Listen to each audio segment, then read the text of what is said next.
Hello, everybody. The video that we are recording today is on a case law on law of evidence. The name of the case is MC Varghese versus TJ Punnan. It is MC Varghese versus TJ Punnan. Now, MC Varghese here is the appellant and Punnan is the respondent. Facts of the case are simple, wherein the matter basically deals with the section 122 of law of evidence, which talks about privileged communication during marriage. In privileged communication during marriage, there are two spouses, that is husband and wife.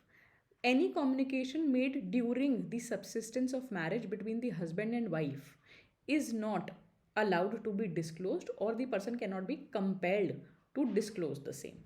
When I say this and I apply the facts to the particular law, the facts in this case are that there is one lady whose name is Rati, who's married to Punnan and is the daughter of Varghese. Okay ji, अब यहाँ पर रति जो है ये daughter है और जो पुन्नन है वो उसकी वाइफ है. वाइफ है किसकी? ये पुन्नन की. अब यहाँ पर जो MC वर्गीज साहब हैं, जो ससुर जी हैं, वो ये कंटेंट करते हैं कि पुन्नन ने 3 लेटर्स लिखे हैं रति को. ओके, अब ये लेटर्स कब लिखे हैं? रति रह रही थी पेरेंट्स के साथ त्रिवेंद्रम में और जो पुन्नन जी हैं वो थे बॉम्बे में. They were residing at different places, that is one was residing in Bombay, that is the husband, and this lady Rati was residing in Trivandrum with parents. Now the father-in-law is contending that the son-in-law, that is Punnan, has written various letters to the daughter, that is Rati, and the contention here is that the letter is containing certain defamatory statements with regard to Varghese. Now coming back to this, the letter has defamatory statements about mister Varghese. अब ससुर साहब ये claim करते हैं, ये content करते हैं यहाँ पर. ये ध्यान रखिएगा कि ये सिर्फ एक कंटेंशन है. अभी उन्होंने ये कंटेंट किया है कि जो मेरा सन इन लॉ है वो मेरे बारे में कुछ डिफमेटरी स्टेटमेंट उसने लिखी हैं लेटर्स में और मेरी बेटी को भेजी हैं, और ये जो लेटर्स थे ये वर्गीज़ के हाथ में बेटी ने दे दिए. अब यहाँ पर कंटेंशन ये है कि क्या ये जो लेटर्स हैं ये पब्लिकेशन को अमाउंट करते हैं या नहीं, और क्या जो इनकी कन्वर्जेशन है वो प्रिविलेज कम्युनिकेशन है, तो ये आप एविडेंस में एडमिसिबल करवा सकते हैं या नहीं. Now, what are the two contentions here in this particular case? The contentions in this particular case are the letter is containing a defamatory statement or defamatory statements against the father-in-law. Okay, so he is saying that these letters which are written from a husband to his wife, whether it amounts to publication or not. Number 2, whether it is admissible in evidence or not. Now, with regard to these things, a complaint has been made to the district magistrate. अब district magistrate के पास इन्होंने ये complaint की है कि ये जो matter यहाँ पर है, जो ये लेटर्स लिखे गए हैं, ये पब्लिकेशन को अमाउंट करते हैं या नहीं. मतलब जो लेटर्स हस्बैंड ने लिखे हैं वाइफ को, सिर्फ हस्बैंड का वाइफ को लेटर लिखना क्या अपने आप में पब्लिकेशन है, और उनके फादर साहब को जब ये मिल जाते हैं, जब वो पढ़ लेते हैं, तो क्या ये पब्लिकेशन को अमाउंट करेगा या नहीं। और ये लेटर्स क्योंकि प्रिविलेज्ड कम्युनिकेशन में आते हैं, ये कोर्ट में एडमिसिबल हैं या नहीं, इसके लिए कंप्लेंट की गई है मिस्टर NC वर्गीस की तरफ से डिस्ट्रिक्ट मजिस्ट्रेट को। Now the district magistrate has to decide whether the letter amounts to publication or not, and if the letters can be taken into evidence, whether they are admissible or not, because they are governed by the principle of privileged communication as per section 122 of Indian Evidence Act. Okay, तो यहाँ पर जो district magistrate साहब हैं, अब वो ये कहते हैं कि जो हस्बैंड और वाइफ हैं, ठीक है, ये दोनों जो लोग हैं ये वन हैं, they are one person in eyes of law, that is they are considered as one person in the eyes of law. So whatever has been said by one person to the other, that is from one spouse to the other spouse, is inadmissible and it does not amount to publication.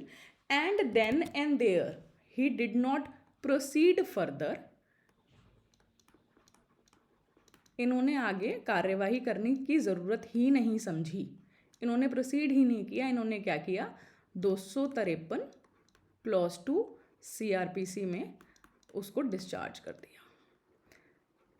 Herein he thought that there is no requirement to even proceed into the matter further. He had discharged the person in CRPC under section 253 clause 2. अब यहाँ पर इसको जो discharge किया उसे ससुर साहब फिर से नाराज़ हो गए। ससुर साहब जी ने रिवीजन एप्लीकेशन लगाई है आपकी हाई कोर्ट में। अब ये जो रिवीजन एप्लीकेशन इन्होंने लगाई है, सॉरी रिवीजन एप्लीकेशन पहले गई है सेशंस कोर्ट में। अब सेशन जज जो थे उन्होंने कहा कि भाई ये जो हमारा कॉमन लॉ प्रिंसिपल है, ये कॉमन लॉ प्रिंसिपल इंडिया में नहीं लगता। ठीक है जी, अब यहाँ पर आती है सेशंस जज की बारी, सेशन कोर्ट की बारी। सेशन कोर्ट ये कहते हैं कि ये जो हमारे पास डॉक्ट्रिन है, ठीक है, ये एक कॉमन लॉ प्रिंसिपल है। कॉमन लॉ प्रिंसिपल ये है कि husband and wife are same in the eyes of law. Okay, वो ये कह रहा है कि ये जो कॉमन लॉ प्रिंसिपल है वो इंग्लैंड में तो लगता है लेकिन हमारे यहाँ इसकी एप्लीकेशन नहीं है। We do not consider the husband and wife as same in the eyes of law. It is not a principle that have been taken or considered in India. It is a common law principle which is prevailing in England but not in India.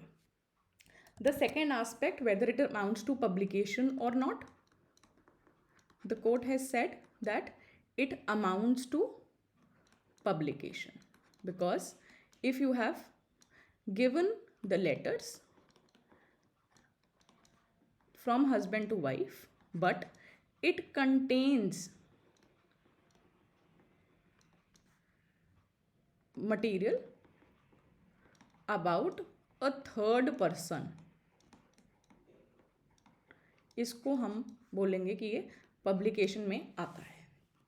अब sessions court ने कहा कि ये जो material है ये डिफमेटरी है या नहीं है, हम इसको कंसिडर करेंगे। इन्होंने जब कंसिडर किया तो इन्होंने कहा कि हाँ जी, यहाँ पर पनिशमेंट बननी चाहिए, इसका हमारे को आगे फर्दर ट्रायल करना चाहिए और देखना चाहिए कि हमारे पास सारे क्या क्या एविडेंसेस आ गए हैं। फिर ये मैटर जाता है हाई कोर्ट में, क्योंकि सेशंस कोर्ट ने जो डिस्ट्रिक्ट कोर्ट की, जो डिस्ट्रिक्ट मजिस्ट्रेट की यहाँ पर आपकी जो स्टेटमेंट थी, जो उनकी जजमेंट थी, उनको नकार दिया, उसको सेट असाइड कर दिया है और उन्होंने कहा कि ये जो है ये कॉमन लॉ प्रिंसिपल हमारे यहाँ नहीं लगता है। ठीक है, उसके बाद ये मैटर रिविजन एप्लीकेशन से जाता है हाई कोर्ट।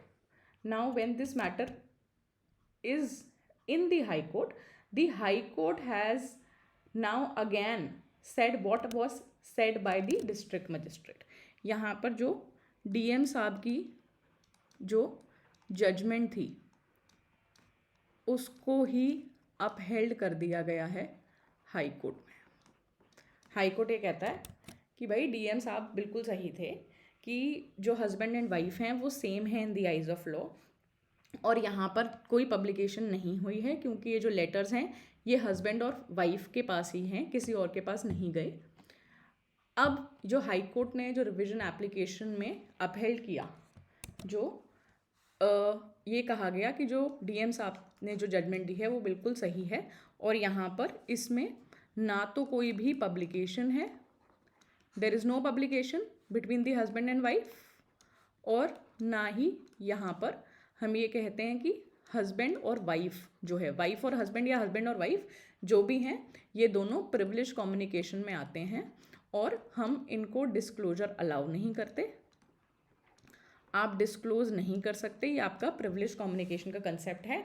आप एक ही हैं, one in eyes of law. When I say one in eyes of law I mean यहाँ पर आप एक दूसरे के खिलाफ एविडेंस नहीं दे सकते हैं, आप एक दूसरे के खिलाफ पेश नहीं हो सकते कोर्ट में, आप एविडेंस नहीं देंगे। अब जाहिर सी बात है, जो ससुर जी थे अब वो फिर से अफेंड हो गए हैं, वो गए हैं सुप्रीम कोर्ट के पास। अब सुप्रीम कोर्ट ने क्या अपहेल्ड किया?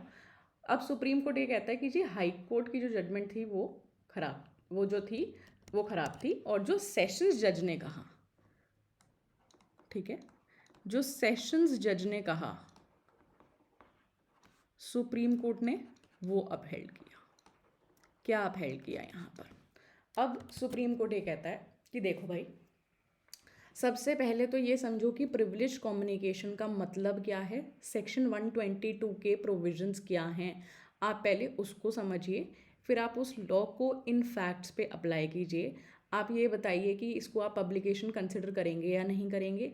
दूसरा, आप ये बताइए कि ये एडमिसिबल होगा in the court of law या नहीं होगा। यहाँ पर वो ये कह रहे हैं कि पहले आप ये तो देखिए कि एडमिसिबल है या नहीं, हम उसके बाद प्रोसीड करेंगे। यहाँ पर अब सुप्रीम कोर्ट ये कह रहा है कि सबसे पहले तो डीएम साहब ने इंक्वायरी क्यों नहीं करी, ये हमारी समझ में नहीं आता। He is now questioning why the DM has not inquired about the matter. At that point of time, at that very initial stage, you should not have discharged. At least you should have entertained the complainant. You should not have discharged. You should have heard the complainant. You should have entertained the complaint.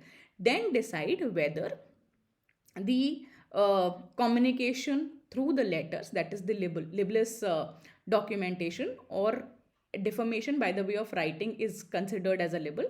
क्या वो जो आपकी जो statement है वो label कब बनती है? पहले आपको ये भी देखना पड़ेगा कि क्या उसमें मटेरियल है so as to contain a defamatory statement और नॉट। अभी तो ये कंटेंडेड ही है कि हमारे जो लेटर हैं इसमें डिफॉर्मेशन है। आपने जब उसको डिस्चार्ज कर दिया, जब आपने उसकी बात सुनी ही नहीं, तो आपने लेटर में कब देखा कि उसमें डिफॉर्मेशन है या नहीं है? पहले आप उनके लेटर्स को सुनते तो सही, आप इंक्वायरी तो करते। तो यहाँ पर डीएम साहब को की जो जजमेंट है उनको बोला गया है कि आपको डिस्चार्ज नहीं करना चाहिए था, आपको इंक्वायरी करनी चाहिए थी। दूसरी चीज़ जो यहाँ पर सुप्रीम कोर्ट कहते हैं, वो कहते हैं पहले आप सेक्शन को समझिए, सेक्शन को जानिए कि वो ये क्या यहाँ पर क्या कहना चाहता है। जब वो कहता है प्रिविलेज्ड कम्युनिकेशन ड्यूरिंग मैरिज, ठीक है जी। अब privileged communication between the husband and wife है, इसका नाम ही प्रिविलेज्ड कम्युनिकेशन है। When I say that the name of the communication in itself is privileged communication, and it has been done, that is the communication has been done from the wife to the husband or the other way around during the subsistence of marriage. आपके घर में आपने एक दूसरे से क्या बात करी, उसके लिए इसका सेक्शन ये कहता है कि आप ना तो किसी को, किसी भी पार्टी को कंपेल कर सकते हैं, ना ही वो खुद डिस्क्लोजर कर सकता है। In this, the law is, when we talk about the legislative aspect, they are saying that any party cannot be compelled.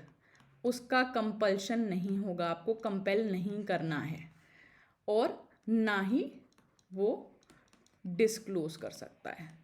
The person cannot himself or herself disclose the communication which has happened during marriage.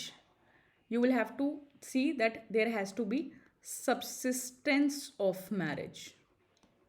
When I say subsistence of marriage, I am saying कि आपकी जब शादी चल रही है उस दौरान आपने जो भी कम्युनिकेशन किया। सबसिस्टेंस ऑफ मैरिज का मतलब है कि जब से शादी हुई है और जब तक शादी चली, अगर वो अभी भी है, डाइवोर्स नहीं हुआ है, तो सबसिस्टेंस ऑफ मैरिज के दौरान ही आप जो भी कन्वर्जेशन है वो कर रहे हैं।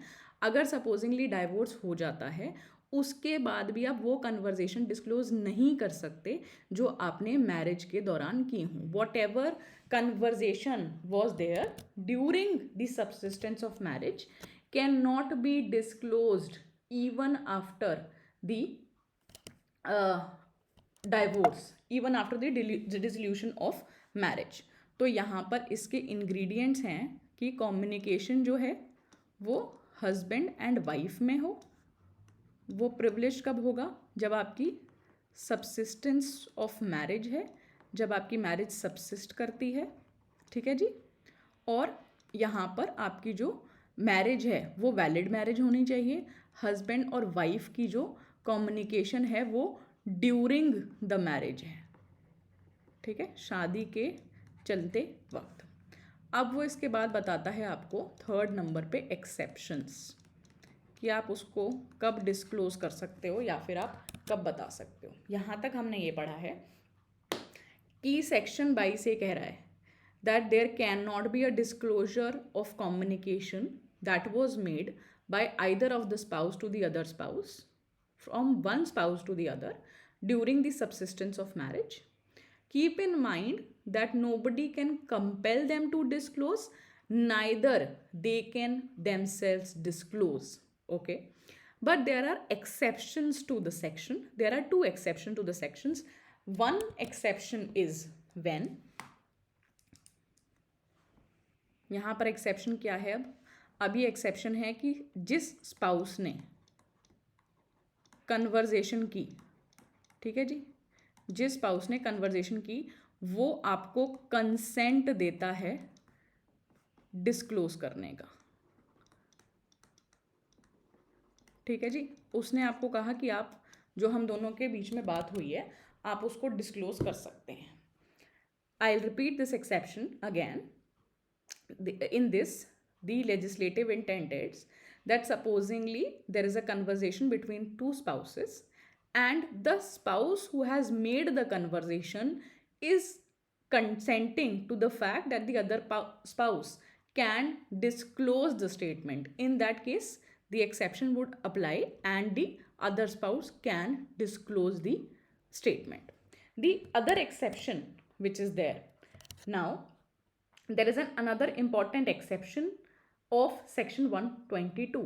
एक दूसरी भी इसकी एक्सेप्शन है। उस एक्सेप्शन में ये दिया गया है कि आप क्या कीजिए, दूसरी एक्सेप्शन ये है कि भाई अगर कोई सूट है या फिर कोई क्रिमिनल प्रोसीडिंग है दोनों स्पाउसेस के बीच में, तो आप वहाँ पर डिस्क्लोजर कर सकते हैं। सपोजिंगली यहाँ पर कोई डाइवोर्स का सूट है, उसमें ए और बी हस्बैंड एंड वाइफ हैं। यहाँ पर जो भी आपकी कन्वर्जेशन है उसको आप डिस्क्लोज कर सकते हैं, चाहे वो डाइवोर्स हो, चाहे सिविल प्रोसीडिंग हो, या फिर वो एक क्रिमिनल प्रोसीडिंग हो, चाहे वो सूट हो आपका या फिर वो क्रिमिनल प्रोसीडिंग हो, जब ये अगेंस्ट दी स्पाउस है, ठीक है। इस एक्सेप्शन के केस में आप उसकी जो कन्वर्जेशन है आप उसको डिस्क्लोज कर सकते हैं। आप दोनों ही आपस में लड़ रहे हैं, आपका कोई सूट है या क्रिमिनल प्रोसीडिंग्स है, तब आप जाके उसको डिस्क्लोज कर सकते हो। Now coming back to the fact of this case. Fact simple थे अभी तक। एक लेटर है, 3 लेटर्स हैं बेसिकली जो कि हस्बैंड और वाइफ के बीच में शेयर हुए हैं। उसमें अब ससुर साहब ने कंटेंट किया था कि ये पब्लिकेशन को अमाउंट करते हैं, इन्होंने डिफेमेटरी स्टेटमेंट्स लिखी हैं। सुप्रीम कोर्ट ये अपहेल्ड करता है कि जो सेशन जज ने कहा था वो बात बिल्कुल सही थी। वो बात ऐसे सही थी कि जी आपका जो ये प्रिंसिपल है कि ये husband and wife they are same in the eyes of law,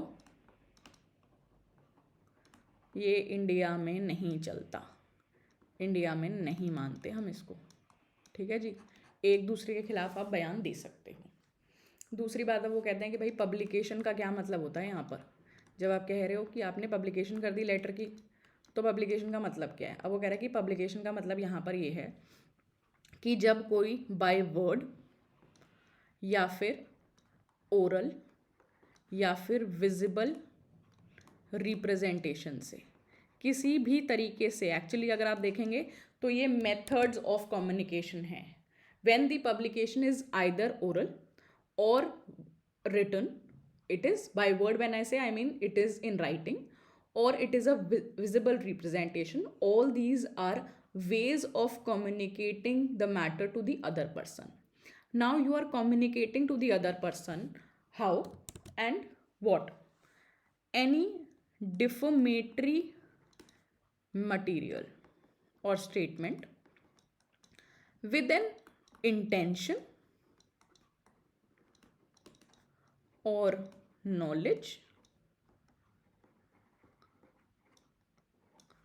or reason to believe.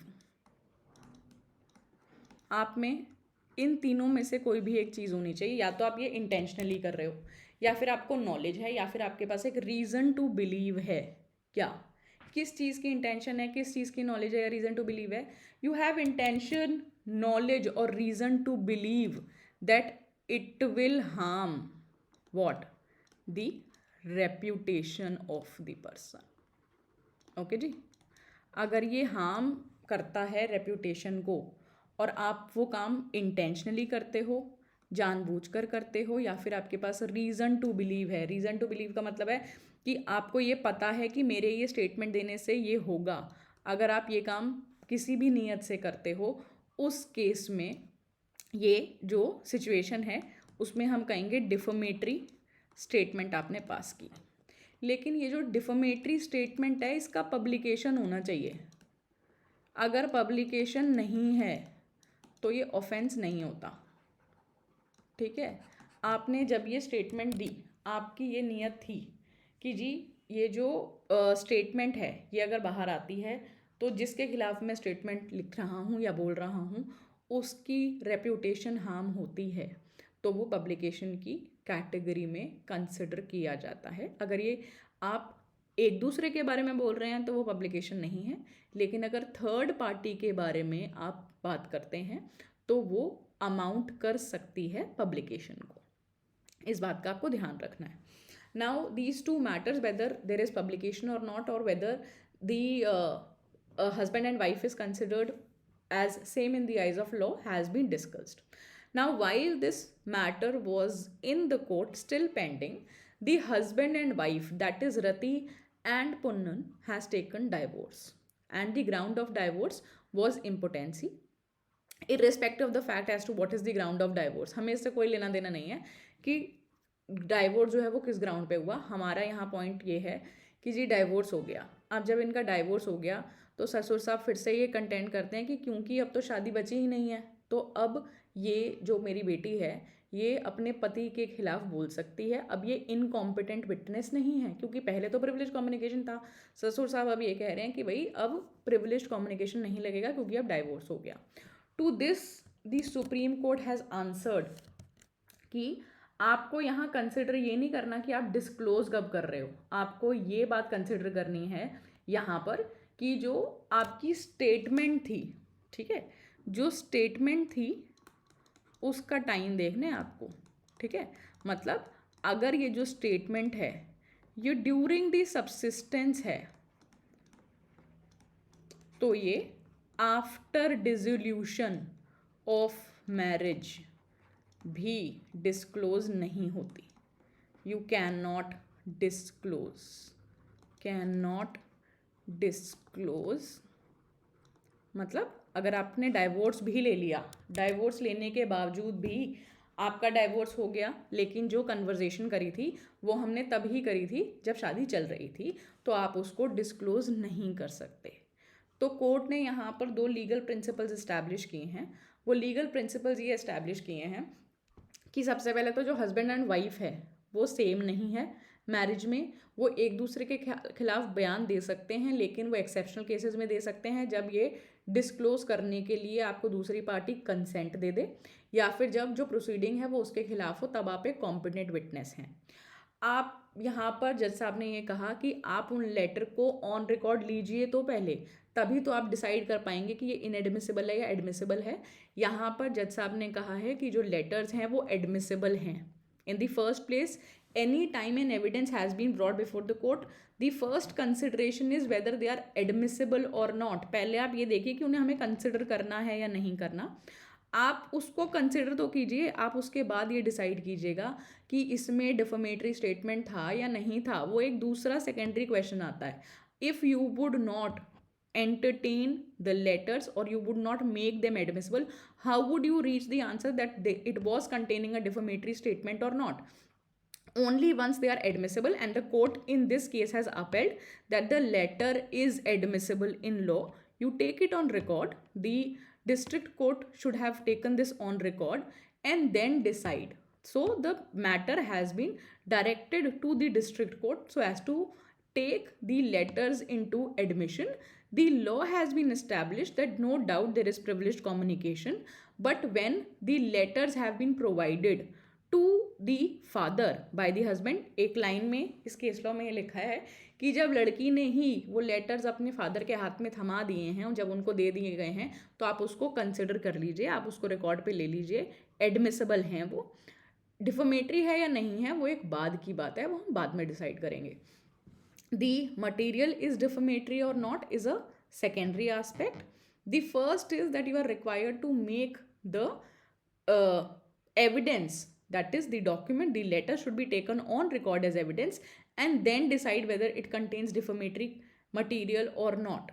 The letters are completely admissible, and even after the separation of the husband and wife, the statement which was made during the time of marriage, that is the subsistence of marriage, cannot be disclosed even after the dissolution of marriage. This is the law that has been laid down by Supreme Court in this case law.